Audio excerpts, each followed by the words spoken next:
Forbidden Psalm est un jeu de figurines agnostique dans un univers sombre et désespéré pour 1 à 4 joueurs. Agnostique, cela signifie qu'on peut jouer avec les figurines que l'on veut.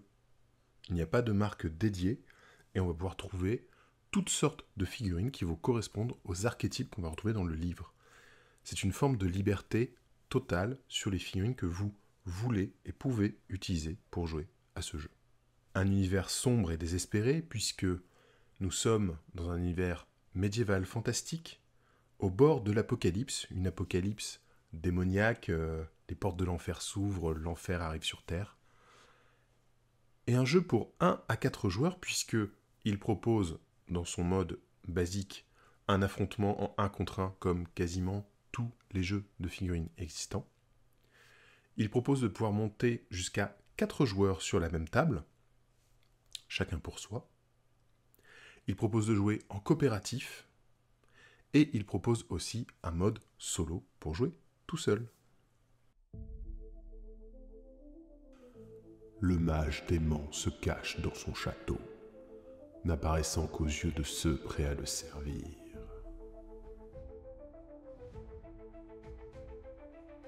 Vriprix, le mage démon, invite les désespérés, les braves et les insensés à s'aventurer dans les ruines de Kergus. Il cherche le psaume interdit. Ce manuscrit apocryphe peut, selon Vriprix, vaincre les ténèbres.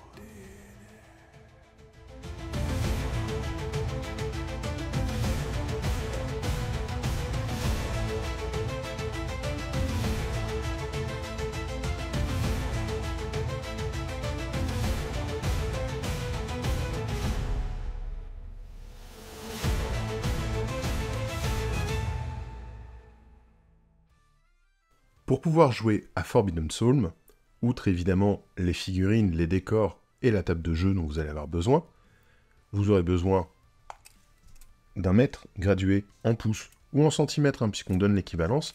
C'est un jeu anglais, les mesures sont en pouces. Un pouce fait environ 2,54 mm, donc vous pouvez, moi je prends 2,5 en général, vous pouvez transposer les mesures comme ça, dans un sens ou dans l'autre.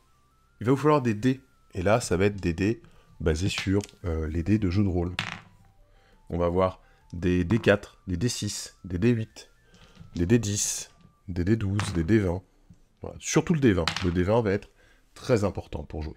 Pour ce qui est du plateau, c'est un plateau de 24 pouces par 24 pouces, soit environ 60 cm, 61 mettons. C'est un plateau qui est assez réduit, mais vous verrez que c'est largement suffisant pour jouer les scénarios et les interactions entre les personnages. Les mesures sont assez basses. Les mesures traditionnelles qu'on va avoir dans le jeu, ça va être les portées de mouvement. En général, les personnages vont pas se déplacer très vite, ça va aller, mettons, de 3 à 7 pouces. On peut aller dans des extrêmes plus importants avec des modificateurs, mais la valeur de déplacement d'une figurine est égale à 5 plus sa valeur d'agilité. Si la valeur d'agilité est positive, ça va s'ajouter, donc on va faire plus que 5. Par exemple, une agilité de plus 2, ça va permettre de bouger à 7 pouces. Mais si on a une agilité négative, et ça arrive souvent, on va avoir un mouvement qui va être réduit. Donc ce sera 5 moins 2 par exemple. Ça fera plus que 3 pouces. Et bouger de 3 pouces, c'est vraiment pas beaucoup. Il faut bien noter que Forbidden Psalm est un jeu narratif. Il va se passer des événements, il va y avoir des monstres qui vont interagir d'eux-mêmes à la fin du tour des joueurs. Et surtout, c'est un jeu où il ne faut pas forcément chercher à tuer son adversaire. On va avoir des objectifs à remplir. Et vous verrez que parfois, il est plus intéressant de ne pas attaquer, voire de fuir un combat. Forbidden Psalm est un jeu en activation alternée. Cela signifie que chaque joueur va activer une figurine qui n'a pas été activée à ce tour, résoudre l'ensemble de ses actions, puis passer la main à l'autre joueur. Chaque joueur va ainsi activer l'ensemble de ses figurines, tour à tour. Une fois que le tour des joueurs est terminé, que toutes les figurines de tous les joueurs ont été activées, il va y avoir un tour pour les monstres. Les monstres sont gérés par une IA. Ils ont un comportement qui est noté avec un tableau détaillé. Ce sera l'objet d'une autre vidéo. Et ensuite, on commence le tour suivant. Comment jouer? Dans un premier temps, il va y avoir la mise en place. Lors de la mise en place, nous allons choisir un scénario. Le livre de base propose 26 scénarios.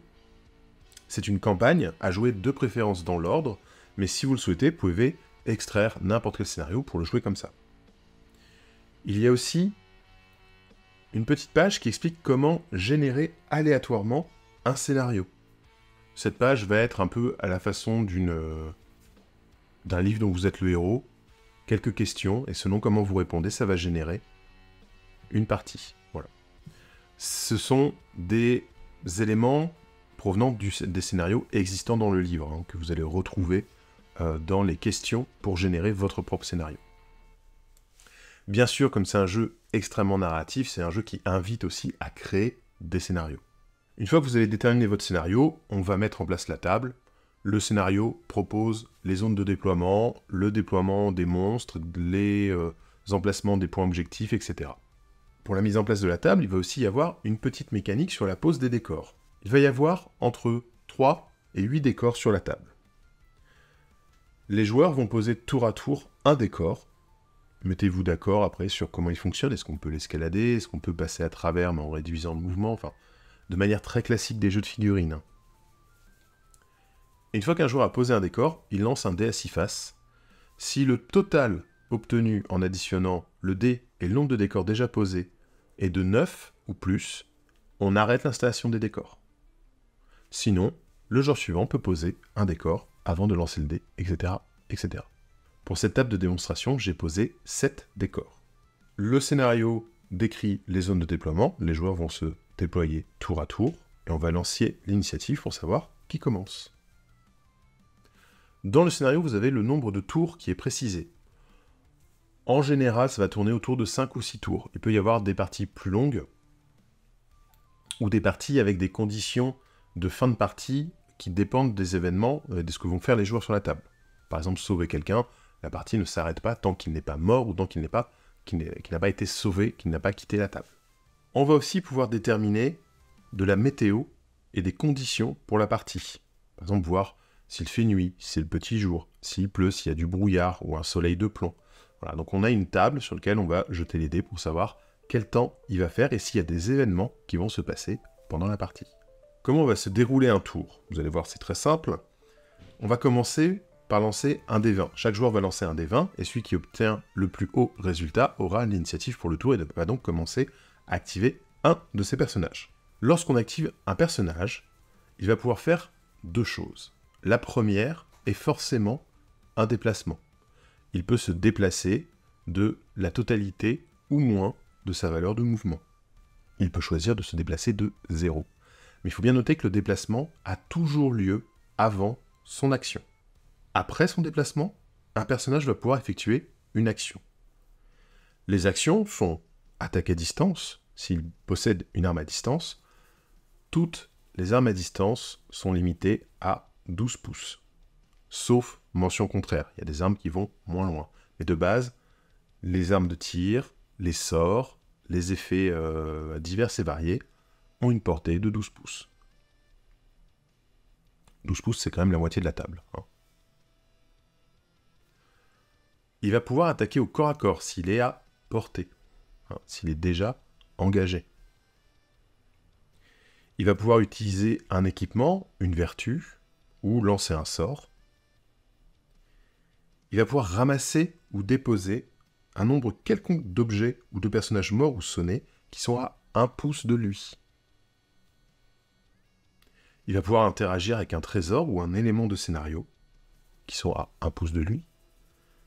Ou, enfin, il pourra effectuer un second mouvement de la totalité ou moins de sa valeur de mouvement. Dans Forbidden Psalm, vous n'allez pas jouer de grands héros super balèzes.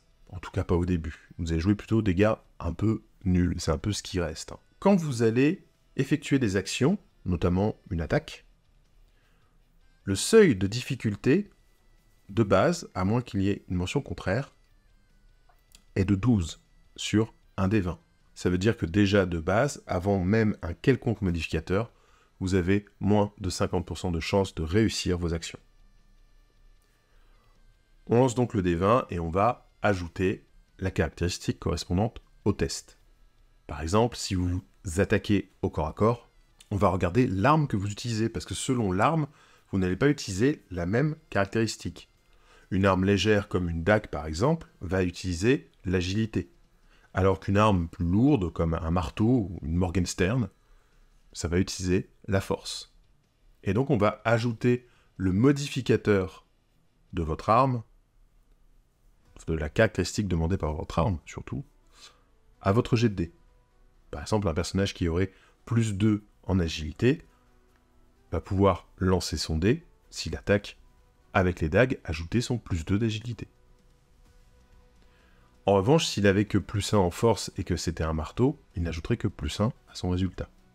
Par exemple, Cyril attaque une goule, il utilise une dague, la dague utilise l'agilité comme caractéristique, et Cyril a une agilité de plus 3, ce qui est très agile. Il va donc lancer le dé, obtient 9, ce qui n'est pas suffisant, puisque le seuil pour toucher un monstre est de 12, mais comme il a plus 3 en agilité, 9 et 3, ça fait 12, il touche tout juste et va pouvoir octroyer des dégâts à la goule. Pour les dégâts, c'est très simple. La caractéristique de l'arme donne le jet de dés à faire. En l'occurrence, pour une dague, c'est un D4. Le résultat est 2, il inflige donc 2 dégâts. Lorsque l'on va attaquer au corps à corps, le combat est simultané entre les deux protagonistes. Ça veut dire que quand Cyril utilise son activation pour charger, s'approcher et faire une attaque, la goule aussi va riposter en même temps, c'est en simultané, donc c'est avant que les dommages ne soient appliqués. Pour un tir, ça va être globalement la même chose. L'arme vous dit si vous pouvez tirer, s'il y a une distance maximale. Par exemple, des couteaux de lancer vont tirer qu'à 6 pouces, mais s'il n'y a pas de distance précisée, ça veut dire que la distance est de 12, la distance de base. En l'occurrence, Gaston possède un arc, il va pouvoir tirer à 12 pouces. Il va viser la goule qui est devant lui, donc on va regarder s'il a bien de la portée. Oui, tout va bien, elle est à moins de 12 pouces. Il va pouvoir tirer. L'arc dit dans le profil qu'il utilise la présence. Gaston a une présence de 2. Il va pouvoir lancer son dé, obtenir un 18, plus 2, ça fait 20. Ça ne va pas créer une réussite critique pour autant, puisque ce n'est que sur un 20 naturel ou sur un 1 naturel que les réussites critiques et les fiascos sont déclenchés. Il a donc réussi à toucher la goule, il va donc lancer son dé de dégâts, le dégât de l'arc est 1 des 6. Il ne fera qu'un seul dommage. Si jamais la vue est obstruée par un élément de décor, par une autre figurine, ou quoi que ce soit, la cible va bénéficier d'un couvert. Le couvert diminue de 3 le résultat du dé de l'attaquant. C'est une manière très simple d'empêcher les tirs dans des situations compliquées. Il n'y a pas de limite pour tirer dans un corps à corps. Voilà. On considère juste que les figurines qui sont engagées avec vont gêner, donc la figurine va bénéficier du couvert. Mais rien ne vous empêche de tirer dessus. Je viens vous parler de réussite critique. Comme dans les jeux de rôle, puisque Forbidden Psalm est un jeu inspiré d'un jeu de rôle qui s'appelle Mörk Borg, on va avoir des réussites critiques et des fiascos. Lorsque vous lancez votre D20 pour n'importe quel type d'action, si vous obtenez un 20 naturel sans les modificateurs, ou si vous obtenez un 1 naturel sans modificateur, vous allez déclencher un effet. Lors d'une attaque, que ce soit au tir ou au corps à corps, un 20 octroie les dommages maximum du dé. Vous n'avez pas besoin de lancer le dé de dommage, vous faites le maximum. En revanche, un 1 fait que vous faites tomber votre arme. Vous avez malencontreusement lâché votre épée, votre arc, votre massue. Il y a d'autres tests où les réussites critiques et les fiascos auront un autre type d'effet, comme par exemple avec les sorts, mais nous y viendrons plus tard. Lorsque l'on est engagé au corps à corps, si on n'a pas envie de taper, parce que il y a un objectif à aller accomplir, il faut aller aider un copain, ou tout simplement, on n'a pas envie de déclencher la riposte en face, on va pouvoir se désengager. Par exemple, ce gobelin qui est engagé se dit qu'il a mieux à faire. Il va quitter le combat. Il va annoncer son déplacement.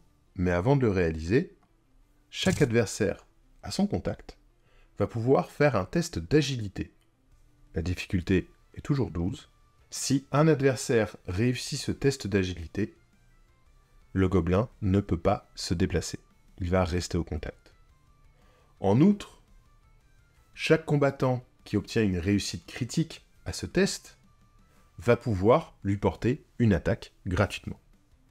Dans Forbidden Psalm, vous pouvez quitter un corps à corps, tout comme vous pouvez quitter la table de jeu, tout simplement en arrivant au contact du bord de table.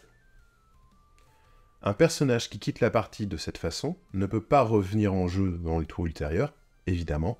Par contre, il est considéré comme ayant automatiquement survécu au scénario. N'importe qui peut fuir n'importe quand. C'est très important parce que dans Forbidden Psalm, vous aurez parfois des adversaires trop puissants pour vous. C'est normal. Les armures. Si un personnage porte une armure, cette armure va avoir une valeur. Par exemple, une armure légère a une valeur de 1. Cela signifie que toutes les occurrences de dégâts qui lui seront infligées se verront retrancher la valeur de l'armure. Mettons, ce terrifiant gobelin inflige 1 des 6, donc 5 points de dégâts à l'autre combattant.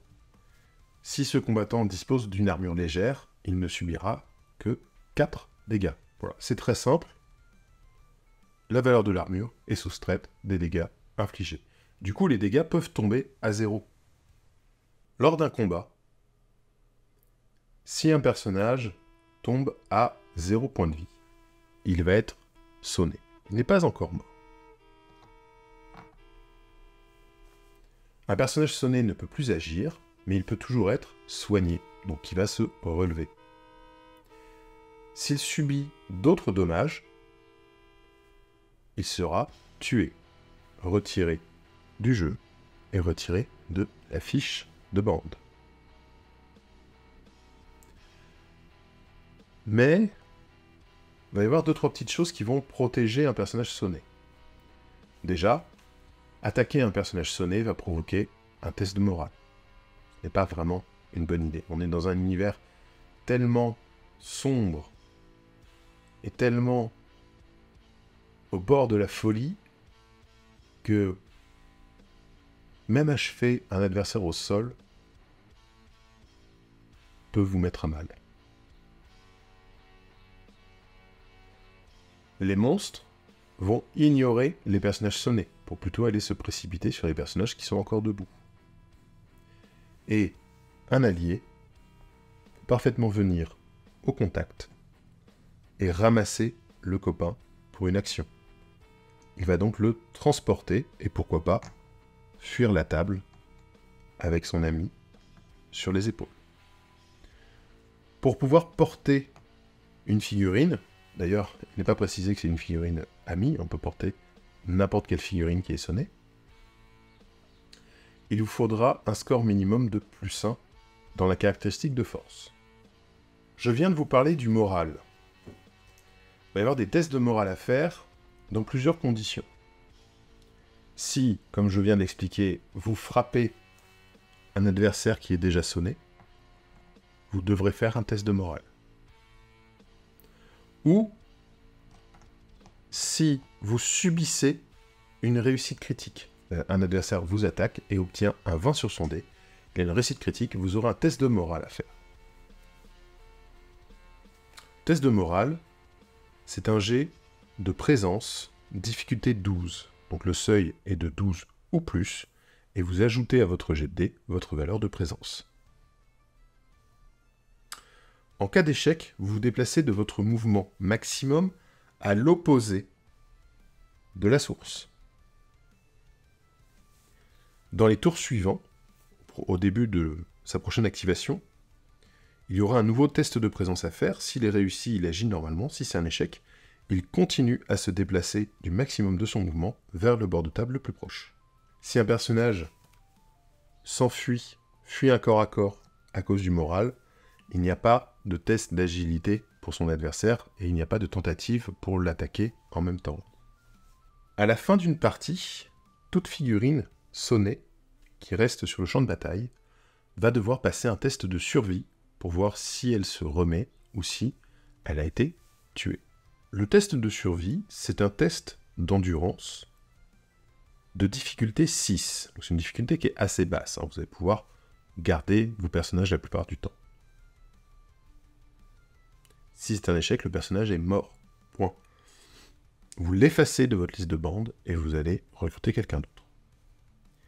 S'il survit, il va y avoir un jet de blessure à faire. À moins qu'il obtienne une réussite critique, auquel cas, il se remet et gagne de l'expérience en plus.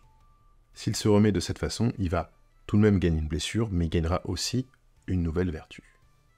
Pour les blessures, on va lancer un dé 20, et puis il va y avoir plusieurs effets. Il y a des effets assez directs, par exemple, déprimé, moins 1 en présence, affaibli, moins 1 en force, affecté, moins 1 en endurance, etc., etc., etc.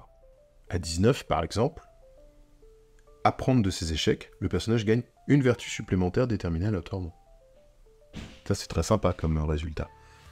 Mettons, vous faites une réussite critique et derrière, sur votre jet de blessure, vous faites 19, votre personnage, il a gagné 2 vertus dans le tour, dans la partie. C'est très cool, hein. Les vertus, c'est vachement bien. Les vertus, ça va être des compétences qui vont donner des bonus à vos personnages. Pour interagir avec un objectif, avec un trésor, avec un élément de scénario, il suffit d'avancer pour se situer à 1 pouce ou moins de cet élément et de faire une action trésor. L'action trésor, c'est un test de présence, difficulté 10. Si le test est réussi, vous allez pouvoir lancer sur la table des trésors pour voir ce que vous avez trouvé, ou déclencher l'effet de l'objectif concerné. Mais si vous échouez, vous allez vous écorcher sur un clou rouillé, vous faire mal, et perdre un point de vie, qui ignore les armures. Une petite particularité de Forbidden Psalm, c'est que on est à la fin des temps, il se passe des choses vraiment étranges, on va jouer avec des présages. Il y a 6 présages disponibles pour chaque joueur au début de la partie. Chaque joueur va pouvoir utiliser un présage quand il le souhaite, et on ne peut utiliser chaque présage qu'une seule fois. Il y a le présage de dévastation, qui fait que vous ne lancez pas le dé de dégâts, vous infligez le maximum possible sur le dé. Le présage du destin, qui vous permet de relancer n'importe quel dé, que ce soit l'un des vôtres ou un dé adverse. Le présage de grâce, qui vous permet de retirer n'importe quelle figurine sonnée de la table et on considère qu'elle a automatiquement réussi son test de survie. Le présage de banalité, il annule une réussite critique ou un fiasco. Le dé concerné doit être relancé. Alors s'il est relancé, ça peut donner quand même un fiasco ou une réussite critique. Le présage de cupidité, tu peux relancer le résultat d'un jet sur la table des trésors. Et enfin, le présage de confiance, tu réussis automatiquement un test quel qu'il soit, un saut, moral, combat, etc., etc. Les lanceurs de sorts. Si une figurine possède un parchemin, il est considéré comme un lanceur de sorts et va pouvoir lancer ce sort. Exception faite, si un personnage a plus de 2 de valeur d'armure cumulée, il ne pourra plus lancer de sorts. Donc à partir de 3, on ne peut plus lancer des sorts, mais si on a 0, 1 ou 2 en armure, on peut lancer des sorts. Un lanceur de sorts ne peut pas non plus lancer un sort s'il est engagé. Un bon moyen de contrer les lanceurs de sorts adverses, c'est d'aller au corps à corps. Pour lancer un sort, c'est simple. Ça coûte une action. Vous choisissez parmi les parchemins que vous avez à votre disposition et vous allez faire un test de présence, difficulté 12. Si le test est réussi, appliquez simplement l'effet du sort. Les sorts ont tous une portée maximale de 12 pouces, n'oubliez pas, à moins que le contraire ne soit précisé. En cas d'échec, vous perdez simplement votre action. Mais il va y avoir des effets secondaires.